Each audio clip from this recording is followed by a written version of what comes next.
Lawrence. Hey, you found it. This is the Radio Lawrence podcast where we discuss local art, politics, and community.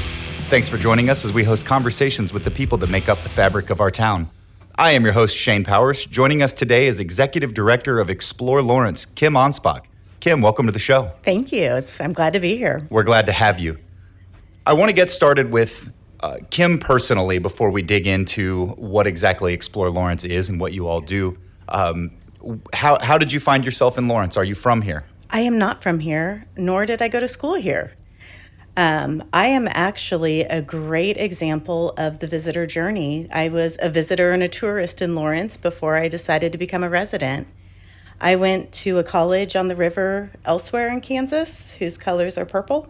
Ew. I know. I'm so sorry. I'm actually not. Manhattan was a great town to go to college in. But after college, I was living in Olathe and working in Olathe. But I found myself coming to Lawrence on the weekends to see live music, to see friends. I discovered Free State Brewery at that point, and then I found myself coming to go see music during the week, and it became increasingly hard to get back home safely to Olathe. So I decided that I would commute to work instead of commuting to life, and I moved to Lawrence in 2003. I met my husband within 3 months of moving to Lawrence, and I have just called this place home ever since, and it was absolutely where I needed to land. Outstanding. So you went to college in Manhattan. Where did you grow up? I grew up in Newton, Kansas, by Wichita. Okay. Yep. We've had a few Wichita folks on the show. Yeah. Wayne Gottstein's from Wichita. Christine Polian is a Wichitanite? Wichitanian? Wichitonian. Wichitonian. That's what I Where's would the O come from? I don't know. All right. I'm calling We're Newtonians in Newton, so Wichitonians is where that came from. All right. Yeah. So you said you moved here in 2003. Yep. And how long were you commuting to Olathe before you decided to stop commuting to Olathe? I commuted to Olathe until 2008, at which point I took a job at the Lawrence Journal-World in their ad sales department and worked as an advertising sales coordinator, and then worked for Sunflower Broadband and did the whole World company journey in the late 2008 to 2011 when my son was born. Interesting. That's something that we have in common. I used to sell advertising for the company that bought the Journal World from the World Company, the Ogden Publications, produces Mother Earth News, Mother Earth Living. I was the advertising salesman for Motorcycle Classics magazine for about 5 years. Oh, no kidding. Well, That is interesting. Yeah, that's about when I left is when they bought it. So, yeah, that's funny. How did you become involved with Explore Lawrence? Well, once again, by happenstance and accident, right place, right time. After I had my son, I was off work for longer than most people for maternity leave. I was off for about 20 months, and I wanted to get back to a job that wasn't so consuming and draining as sales can be. So I was working at Kaiser Cummings Jewelers in downtown Lawrence. I got to hawk diamonds for a little bit. And the downtown Lawrence offices were above there, and their director would come through a lot. And Sally Monahan now, sorry. But she told me about an opening at what was then the Lawrence Convention and Visitors Bureau and said, you'd be really great. You should apply. And it was an office manager position. I was like, yeah, I'm ready to not work Saturdays. I'm gonna go for that. And then I applied and got the job. It was like a really long process. I thought they forgot about me. It was like 4 months after I applied, they finally called. And I got the job in April 2014. And I have slowly added job descriptions and job duties to my work scope until I was in charge. Good for you. Yeah, thanks. In only 12 years. Yeah, it only took me 12 years. No. So you just touched on something. When you started, this was the Lawrence Convention and Visitors Bureau. When did it rebrand as Explore Lawrence? In 2015, we rebranded as Explore Lawrence and also changed our structure into a standalone 501c6 corporation. So we are a nonprofit that is dedicated to economic development by expanding the visitor economy. And that transition took place in 2015. At the same time, we launched the Unmistakably Lawrence brand. So there's has been some confusion over the past now 10 years about if Explore Lawrence and Unmistakably Lawrence are the same thing, and it's like been a decades-long identity crisis at this point. So to set the record straight, you heard it first here. Explore Lawrence is the entity. It is our visitors bureau. Unmistakably Lawrence is your campaign, your tagline, your creation. Exactly. Just like Nike and Just Do It. Exactly the same. Got it. Yep. I want to touch briefly before we go, before I move backwards, I want to move forwards, because I was just talking with Stella before we sat down here, and the question arose to me about the Unmistakably Lawrence campaign. Why is it so heavily featured in Lawrence? Because you are a visitors bureau, right? And the objective is to advertise to people outside of town. Why did you land on all of these like finger flags on Mass Street? And well, that's a great question.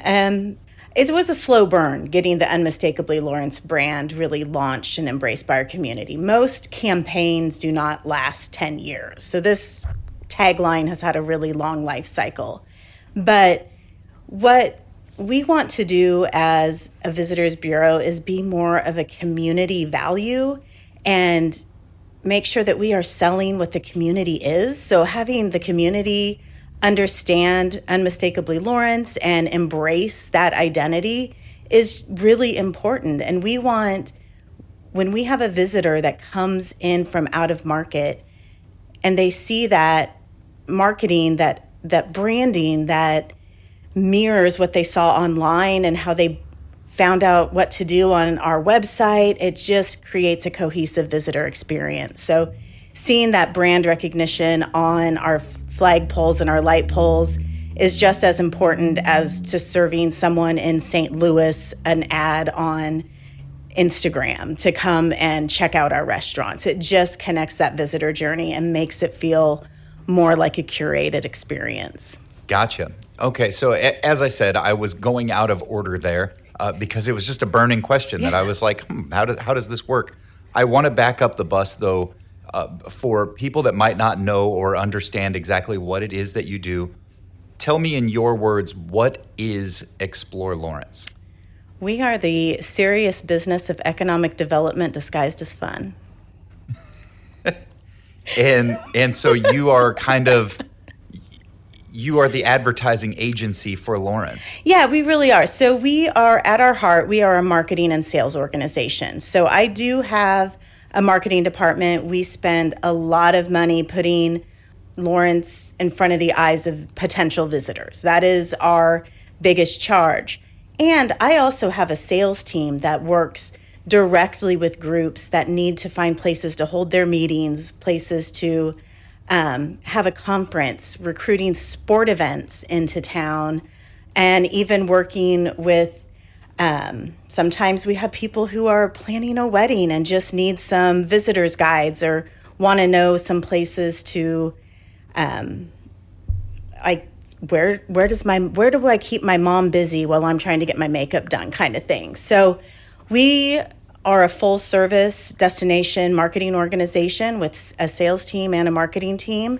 And I would say probably 3/4 of my budget is spent on marketing Lawrence, and then sales is people. So they are out there working relationships, meeting with association representatives and working with corporations to get business into Lawrence. To really, our main charge and our only source of funding is overnight stays. So we really focus on that overnight hotel stay, but we also understand that people come to Lawrence to experience what we have to offer. So it's a whole visitor experience, and really the visitor economy is really about food, beverage, retail, and experiences.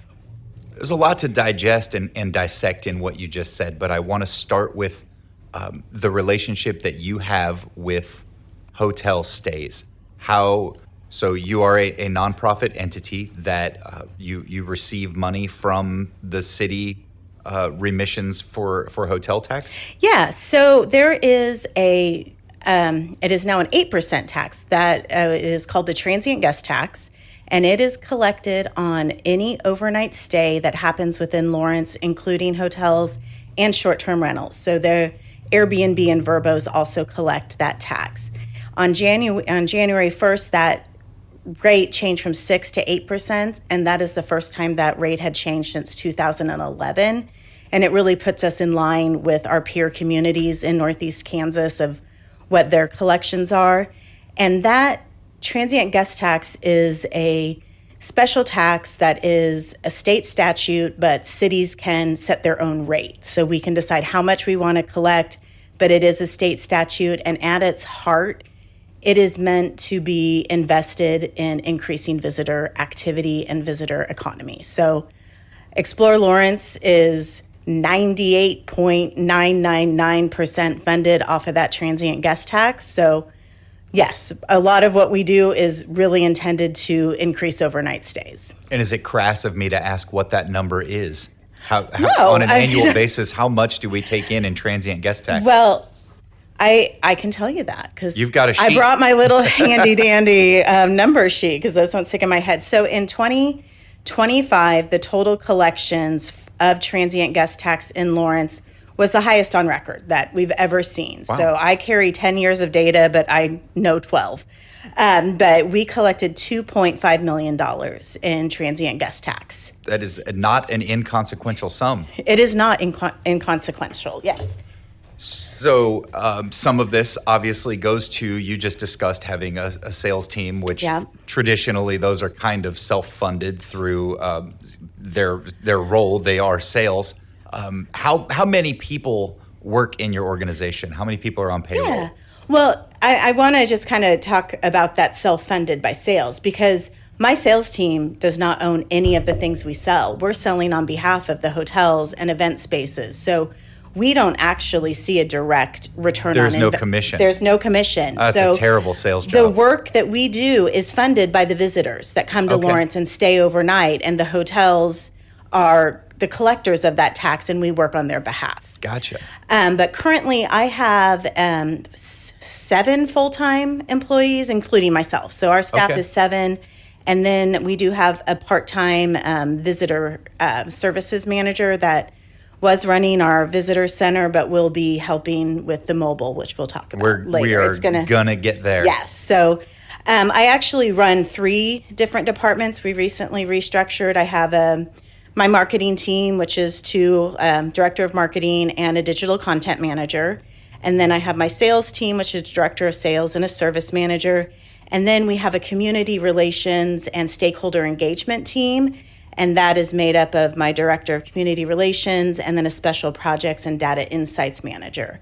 And that's where that community connection and getting businesses to understand how we work on their behalf and to make sure that they know how to take use of our free services to the community to get in front of visitors. So that is having a lot of good success currently. Something that I wanted to ask was you were talking about how your sales team uses these various resources. You have all of these wedding venues and things to do to keep mom busy. Various, you are the keeper of the highlights of the town, I guess is what I'm trying to say. Where do you find these? Is there a way for people who are hearing this and say, hey, I have something that you should know about? How do they get in touch with you, or how do you get in touch with them? Who makes the cut as to what's cool to do in Lawrence? Yeah, so anything that is related to the visitor economy is something that we will promote on our website. So our website offers free listings for local businesses that are related to accommodations, food and beverage, retail, attractions, and event spaces. So if you fall into one of those categories, you probably already have a listing on explorelawrence.com that my team has made. But we have a partner portal that you can log in and manage your presence on our website for free. You can upload events, you can upload special deals, you can update your picture, you can customize the pictures and how you want to present to the public. And really, we get over 20,000 views on our website a month. And a lot of those are unique visitors, but what is great for local businesses is 60% of the views on our website come from locals.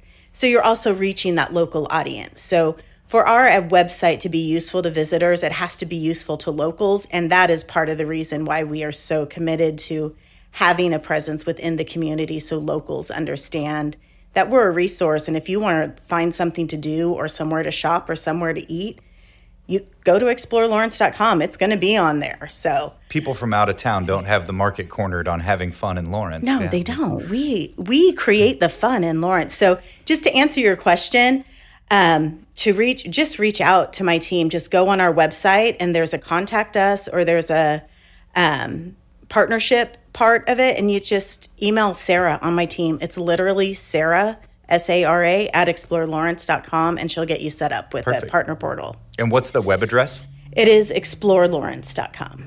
Got it. Okay, so we've discussed what you do in the grander sense, acting as Lawrence's marketing firm, as it were. How does that work in practice? What kind of things do you engage in on a day-to-day or month-to-month or whatever basis outside of the city of Lawrence? So we run robust marketing campaigns in different target markets. So our marketing budget usually runs about $400,000. It's about a third of our budget. We run a $1.4 million budget, and about a third of our resources are dedicated towards marketing. So we have a variety of ways. It's a lot of digital marketing. We are really data focused. So we look at where our website views are coming from. And design campaigns around it. So we are looking at Denver, Chicago, St. Louis, Wichita, Dallas, oddly enough, is like percolating up. So we digitally market to those areas. And then we also market based on interest. So we're really focused on arts and culture, people who love arts and culture, history, foodies, sports fans, outdoor adventure, and history buffs are really kind of our main markets that we go after. And then we also have some new tools, if you're ready for me to talk about the mobile a little bit. Let's go. Okay. So we have now received a grant from Kansas Tourism to help us deploy a mobile visitor center. So part of receiving that grant is that we are taking it out of state at least 6 times a year. So we are now creating a mobile experience within the van. It's not going to be a brochure rack on wheels. We are not carrying brochures, actually, aside from a few visitors' guides and a few maps. We are creating an audio-visual experience within the van, and people will be able to literally see themselves in Lawrence, come in and be transported into some of our greatest venues and greatest attractions. How fun. Yeah, it is. It's taken longer than I had planned because no one else is doing it, so we had no one else to copy. So we're really making this up as we go along, but we've got some great partners that have been helping us with the idea, fabrication, and the tech involved, and we expect to have that ready for reveal to locals in May. So we are going to be ready to hit the road, so to speak, right when the world is coming to greet us in Kansas. So you've got, I'm envisioning like a Sprinter van, some kind of bigger. It is as big as you can get without needing a CDL license. So it's basically like a big old box truck with a couple generators on top. It's going up to be wrapped next week, and it's going to have a illustration of Lawrence and all over. We have different themes on each side, and it's going to be kind of like a little I Spy of Lawrence. There's little icons that some locals are going to think are cool, and there's some ways for visitors to engage with it as well. So, neat. Yeah. So we've got the biggest bus that you can legally drive without a CDL, and it's emblazoned with Lawrence, and it's outfitted with AV equipment for you to put yourself there. Who drives this bus, and where do they drive it to? You've got to go 6 places, right? We're going more than 6 places, but we've got to go out of state, at least 6 of them. So We envision the van being in market probably about a third of the time. So we want to have a presence at large events. So we want to be at Pride. We want to be at Juneteenth. We want to be at Busker Fest and down, on Final Fridays, have it out and make sure that locals have engagement. But we're looking at things like the Iowa State Fair, parking up there for a week and trying to share what Lawrence is with those visitors. We're looking at, my sales team is looking at taking it to trade shows and actually meeting with meeting planners or sports tournament directors and having the van there where they actually take their meetings in the van and have videos playing about Lawrence in the background. We're looking at Oklahoma has a couple outdoor shows we're looking at, and then Kansas City, Missouri, we're trying to figure out how to get to.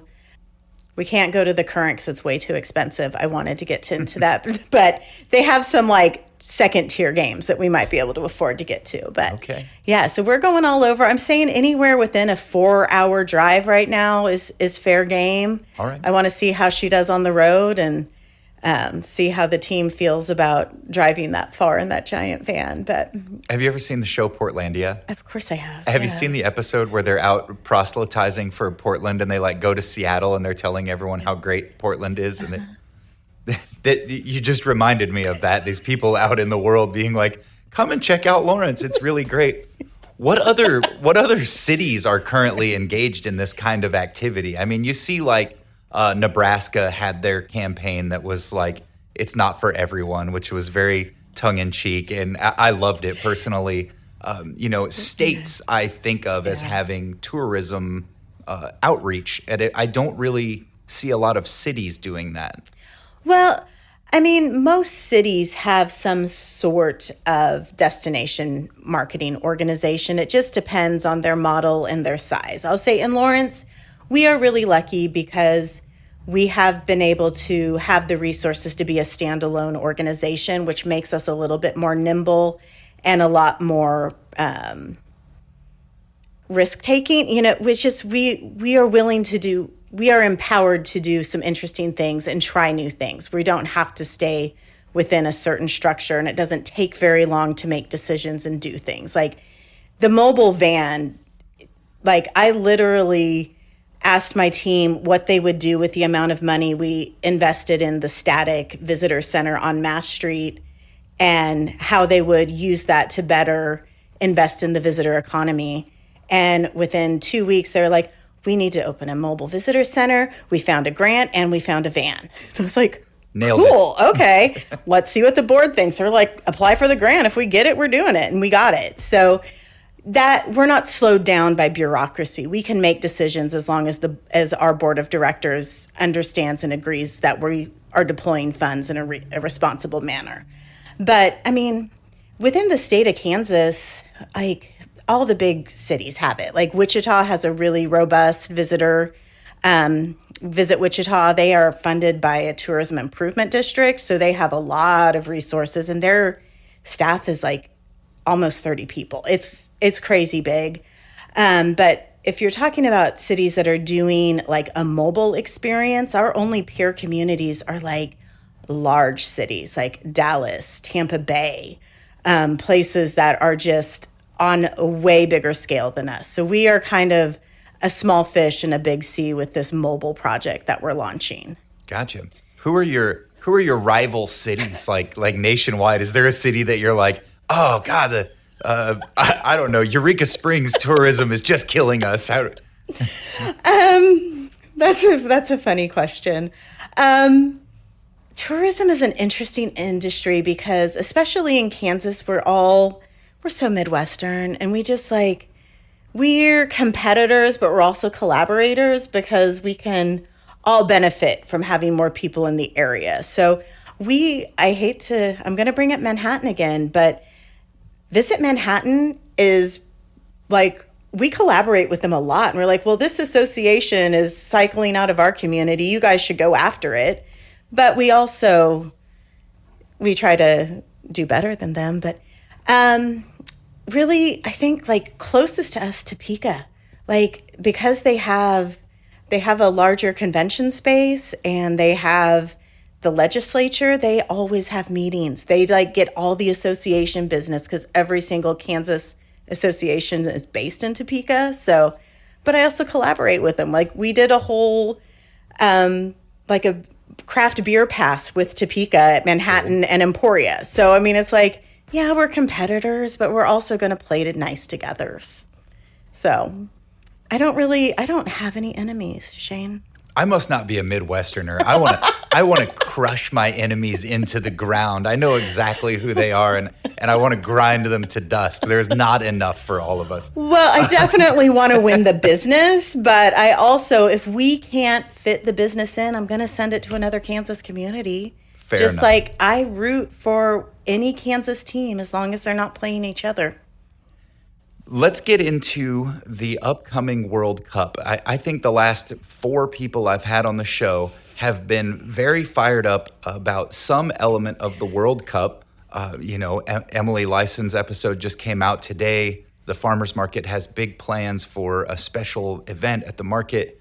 I've got an interview with City Commissioner Mike Courtney coming up, and we talked about, what World Cup preparations look like from the city aspect. What are you doing for the World Cup? Obviously, there is a lot of tourism that is sort of already pointed in our general direction. What are you doing to drag in some of those people that might be on the fence about, do I want to stay in Kansas City? Do I want to stay in Lawrence? Do I want to go to, I don't know, Topeka? I don't want to go to Topeka. You won't do that. No. But what kind of efforts do you have planned, and are you engaged in to pull that traffic here? Okay, I'm going to take that question in kind of 2 separate parts, and I'm going to quit hitting the microphone too. So sorry. So in the planning aspect, we are part of the Unified Command that has been working on this as a holistic city problem. So about, is it 2 years ago? Our team went to the executive team at the city and said, hey, we need to resurrect that COVID Unified Command structure to prepare for this awesome opportunity. So we know that is a tested structure that we can get everyone at the table and everyone involved in their respective roles appropriately. We need to resurrect it. So there is weekly Unified Command meetings. There's safety security branches. There's housing branch. There's economic development. There's cultural, cultural events. So that is a whole thing that's been running for 2 years. Like my director of community relations, Ruth DeWitt, I would say 95% of her job is dedicated to World Cup right now and those efforts. So Explore Lawrence is part of the lead of the Cultural Experiences branch. So we are really focused on the visitor experience in Lawrence. We're also really focused on getting people to come here when they're in Kansas City. So we were part of the site tours for the base camp teams when they were coming through, and we worked with Kansas Athletics, and we helped with those base camp tours and the team recruitment. And now we are in execution phase. So the Unified Command is called Score Lawrence, and there is a website for locals who are wondering about resources and how to be a local in Lawrence. It's scorelawrence.com. So every single branch has a page on that website. So if you're interested in short-term rentals, how do I put my house up on Airbnb for the World Cup? There will be resources linked out to the city and what you need to know about listing your house. So kind of those mechanics, everything there is in that Score Lawrence Unified Command structure. When it comes to getting people to come to Lawrence during this time, I'm going to say we are really blown away at how Kansas City is showing up in this whole international world stage. I'll tell you, 2 years ago, as we were going through this base camp tour kind of process with FIFA and KU Athletics, they told us at KC26 that the area would be lucky to have 2 teams base camp here because they don't like to be that close to each other. It's unprecedented to have more. We have 4 in Kansas City. We have the returning champions of the World Cup, Argentina, will be in Kansas City. We have England, we have the Netherlands, and then Lawrence is going to host Team Algeria. We have, I don't even know what's headed our way. I mean, it is, It is mind-boggling, the scale of World Cup. So what they say, like if you host a Super Bowl, for example, for every ticket sold at the Super Bowl, usually 5 people show up in market just for the vibes. They just want to be there, they want to be where the action is. When we're talking about a World Cup match, that changes. For every ticket sold, 20 people show up in market, and we have 6 games, and one of those is a quarterfinal, and we have 4 teams, all of which are in the top half of all of the competitors. Like, I think that the estimate of 650,000 visitors in the Kansas City area, it could be higher than that. Wow. So right now, we are focused on getting people to book their rooms in Lawrence. Short answer, we want to make sure that our hotels and our short-term rentals are full. So we are focused on engaging with the Algerian nationals, people who live in the U.S. but are of Algerian descent. And one of the reasons of that is it is so expensive to travel from Algeria, and there's a lot of travel restrictions from North African countries currently, and high visa fees and bonds that every person has to focus on. So we are going to see some Algerian, citizens come, but I think our biggest opportunity is getting those Algerian nationals. We've already had people online when we announced, like Algerians that live in Dallas and Chicago and just around the nation, just talking about how excited they are that the team is going to be here. And some of them had gone to KU and reached out to us. And we're like, hey, we're so excited for our country to be here. And we know that Lawrence is such a great place to be. And we can't wait to share this city we love. So that's number one, getting our hotels booked. So we're launching a Book Your Room in Lawrence campaign on April 1st, really focused on getting people to book their room. After that, my strategy is let's get people from Kansas City over here to come shop and eat, because 1/3 of every visitor dollar goes to food and beverage. And we know that that is the best thing for economic development. Even though it doesn't fund my organization, food and beverage tax and sales tax, it helps the overall good of our community. And we really need that revenue to support Lawrence. So a rising tide lifts all ships. Right, exactly. And we need restaurants we need to keep those restaurants open so we can keep eating good food here. But so we're running some campaigns in the Kansas City area. We've purchased some signage, and the Unmistakably Lawrence brand will be at some of the streetcar stops. We have some real estate purchased on some of the Kansas City streetcar stops that will be going to the streetcar. You know what the streetcar is. I don't need to explain what that is. And then also with that, Lawrence is on a bus route. I don't know if you know about this. Do you know about this? The K10 connector?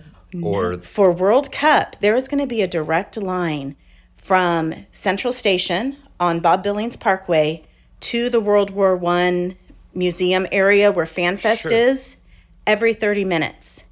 Wow. Yeah. Okay. So, and then it comes back, I assume. Yep, back and forth. So if you're staying in Lawrence and you need to get to the match or you need to get to FanFest, you can get to that hub at the World War I museum. Liberty Memorial. Thank you. And then it has spurs that go to the airport. It has spurs that go to Arrowhead. It has spurs everywhere. Okay. So our goal is to get people to use that to come visit Lawrence for the day and go out to eat and drink and shop and go see the rules of basketball. And isn't it incredible how quickly public transit becomes a thing that we're like, my God, we have to do this. Like that should be happening. Maybe not every 30 minutes, but that should be an everyday occurrence. It shouldn't be that big a deal to get on a bus and go to that city over there and then get back home. Like, it doesn't feel like in the year of our Lord 2026 that we cannot get to Kansas City without driving our own cars. I know. No, I love going to hang out in Kansas City, but what am I going to do? Go out to the Green Lady Lounge and drink 3 martinis and watch a jazz performance and then get in my car and drive back home? Like, I should be able to get on a little train. It might not be the best idea. No, it's a terrible idea, and that's why I never do it. I know. And it bums me out. You said you were going to stop. You I did told not me you stop. weren't going to do it. I like to gesticulate a lot. I talk with my hands. It's really not that big a deal. Okay. It gets softened a lot in editing. And I'm not going to take out any of this banter. I love that. Yeah, good. That's fantastic. I would love, if there is a legacy that persists post-World Cup, I would love to see that connection of Lawrence to Kansas City persist. Because right now we have got ourselves on the map. We are plugged in. KC26 is working with our organization. They know how important Lawrence is to this event. And if these relationships we're making right now should help our community far into the future. I would love to see it. I would too. So if you don't have anything more to say on the topic of Explore Lawrence, I would like to delve into your other noteworthy affiliations here. That's for those people who are not sitting here in this room, I have a little guest form that Kim has filled out before we sat down. And one of the fields is other noteworthy affiliations. And Kim has some pretty noteworthy affiliations. Let's start with, you sit on the Downtown Lawrence Inc. board. I do, yes. So I have what is called an ex officio seat on that board. So that is I'm a non-voting member. But because of our relationship with Downtown Lawrence and how important it is to our marketing efforts, we have a reciprocal ex officio. So either someone from that board or the executive director sits on my board and I sit on their board. Okay. And so why I'm there is to help plug into what the visitor economy is, because Downtown Lawrence is one of the top things that we market to a visitor experience. It is a very special place. And in Lawrence, we all maybe are a little take it for granted, I feel like, but I don't think we do. But I know some people take it for granted. But how people outside of our community come downtown and they're like, wow, there's a lot of energy. This place is vibrant. There's things happening on every street corner. There's someone playing a ukulele over here and someone juggling over there. And then I get a great cocktail and then I go have a great pizza. I mean, it is such a gem. So yes, I do sit on that board. It's the heart of what we do. It's the heart of the city, really. It is. Yeah, I was going to Supersonic Music the other day. I pop in there regularly because I'm a musician.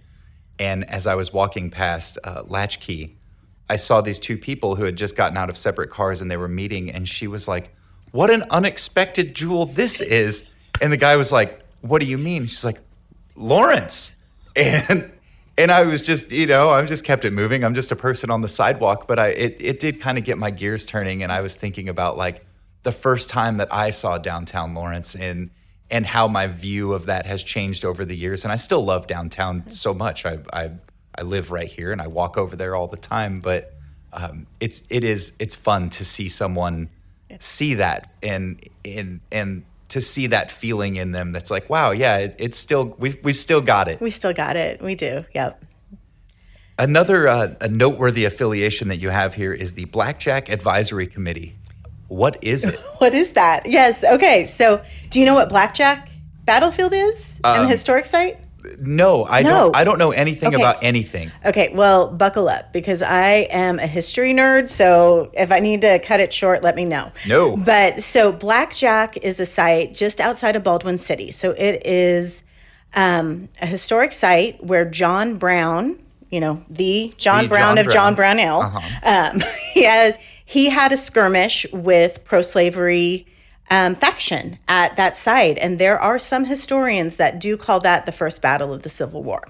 So it is of historic significance. So about a year ago, Douglas County has actually purchased that site to preserve it, and it is now a county-owned facility. So they appointed an advisory board to help guide what is next for Blackjack.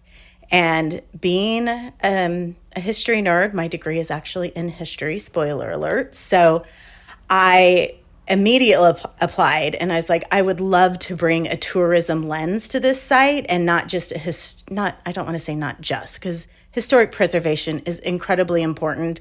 But if no one comes to your historic site, why does it matter? Right. So my lens I'm trying to bring is how do we engage with visitors and how do we make this a relevant site for someone who's traveling on I-70 to get off that highway, come down 40 minutes and experience this, and then see what Baldwin City has to offer too. Although we are a Lawrence-based organization, we do market all of Douglas County because visitors don't care where the city limits are, and all the room nights are in Lawrence. So I might as well market everything because we can't talk about history in Douglas County without talking about the county as a whole. And so what do you do on the Blackjack Advisory Board? What are you planning? What's in your... Well, that's a great question. We've had one meeting and it was like, here is what we're doing and here's why you're here was that whole meeting. So we're going to be meeting over the next year and a half, I hope, and really coming up with a site plan and a interpretive plan for the site. And it's right across also, which I didn't know until this meeting, from the Boyd Prairie, which has the preserved Santa Fe trail ruts on it. Uh-huh. And it's right next to it. I didn't realize they were so close. So also thinking out how do we holistically tell that story of settlement of the West through the lens of Bleeding Kansas, the trail, the wagon train trails. Oh my gosh, the word just came out, left me.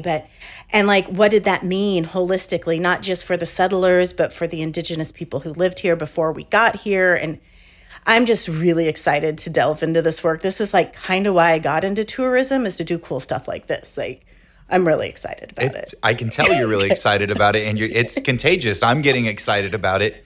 How do you work with, it's called Freedom's Frontier National Heritage Area. Are you involved with that in this Blackjack project? Well, we used to be office mates. Did you know that? I didn't know that. Well, until recently, after their funding was cut by powers that be in January of 26, when Everything Cool lost their funding was cut. And so they actually went to a more of a hybrid model, and they just meet at the Watkins Museum. But their headquarters was in the Carnegie Building where my office was.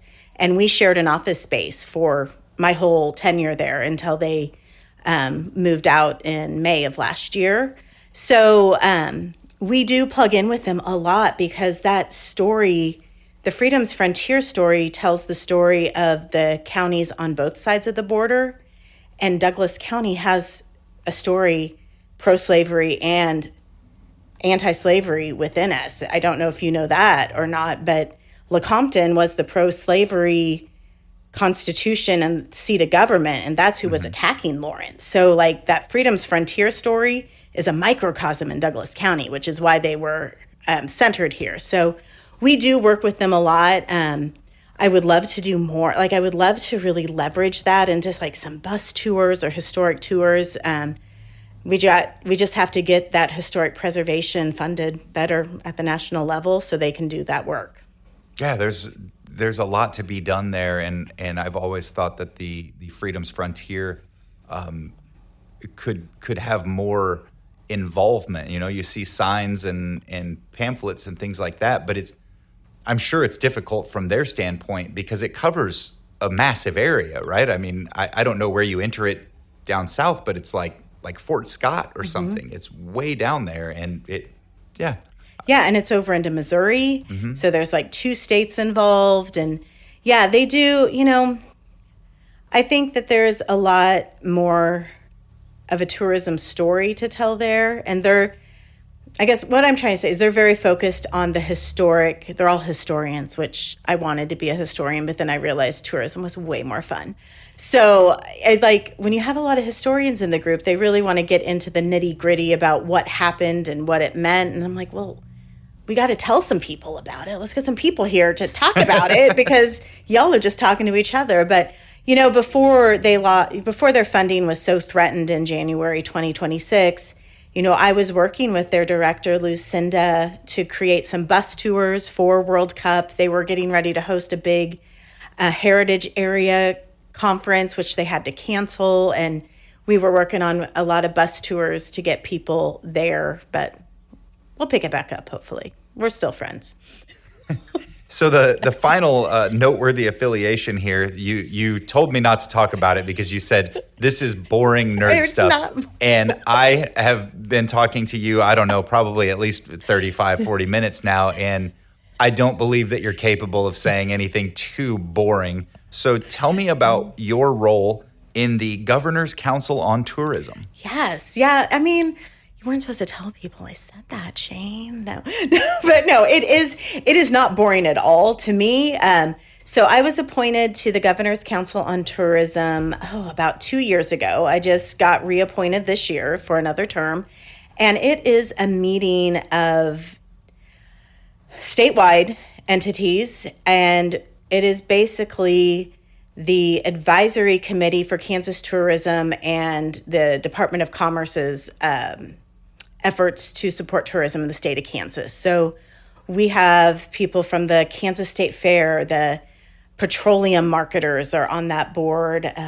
Chuck Magrill represents the Restaurant Association on that board. So I get to go see. Of course he does. So I get to go see Chuck once a quarter. So we meet once a quarter to learn about Kansas tourism, what their efforts are in marketing, and also what the landscape is. And that's where I find it really helpful is I get to hear from people throughout the state, what they're seeing in the tourism sphere, what the Hotel Lodging Association is seeing statewide, what kind of threats they're sensing with rising costs of food and labor and their workforce being threatened in new ways that they didn't expect in the current climate. So really making those connections is just so impactful.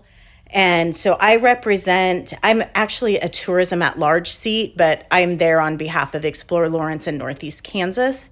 It's just a really great honor to have a governor's appointment. Like thinking back to who I thought I was in 1998 or 99 when I graduated college, this is not representing tourism in Lawrence, Kansas is not, I didn't know it was an option. I didn't know that this job existed in college, and I wish I did because it is such a blessing to be able to support all the businesses I love in Lawrence by making sure they have customers. I mean, it's literally all I'm doing is making sure that we have a vital business community by attracting visitors. And there's no other nonprofit work where all you get to do is share the best things about your community.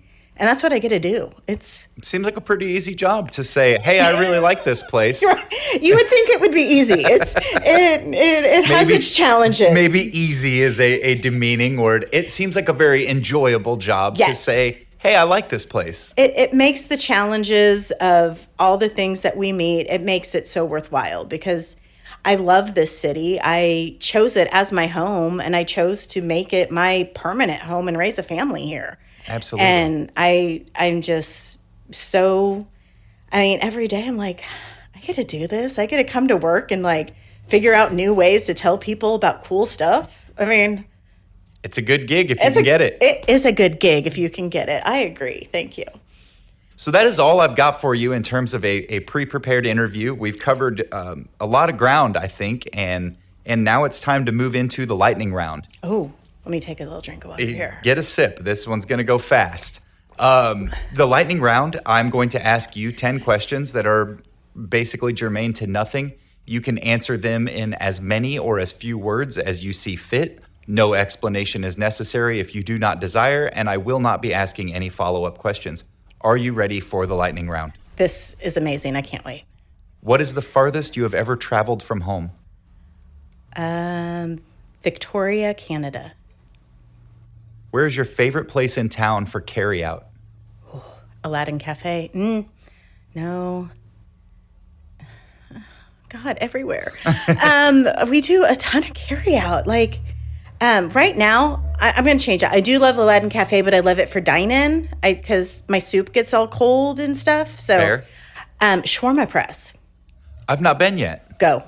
Okay. Please go. I'm It's very delicious. partial. Let's keep them open. I'm very partial to the place that I call the Mediterranean gas station. I know it has a name that Mediterranean Fresh. Yeah. The Chipotle of Mediterranean food. It's amazing. I feel very loyal to them. When the shawarma press opened, I was like, I can't really sell out the... No, it's different.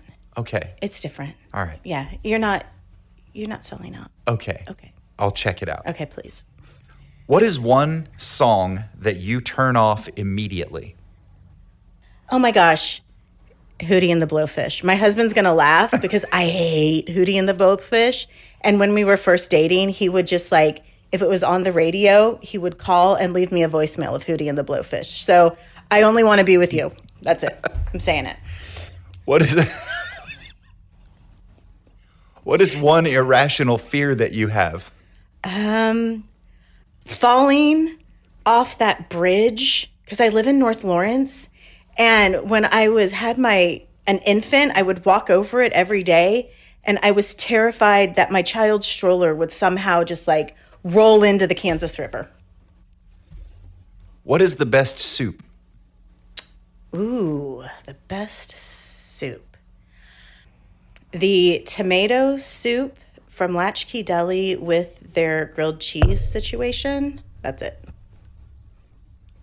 What is your favorite hobby? Gardening. If you had a superpower, what would it be? I have a really oddly adept sense of smell. And I actually say that like my olfactory sense is my superpower.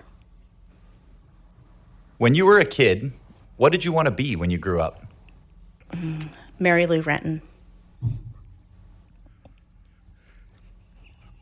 What is your favorite movie snack?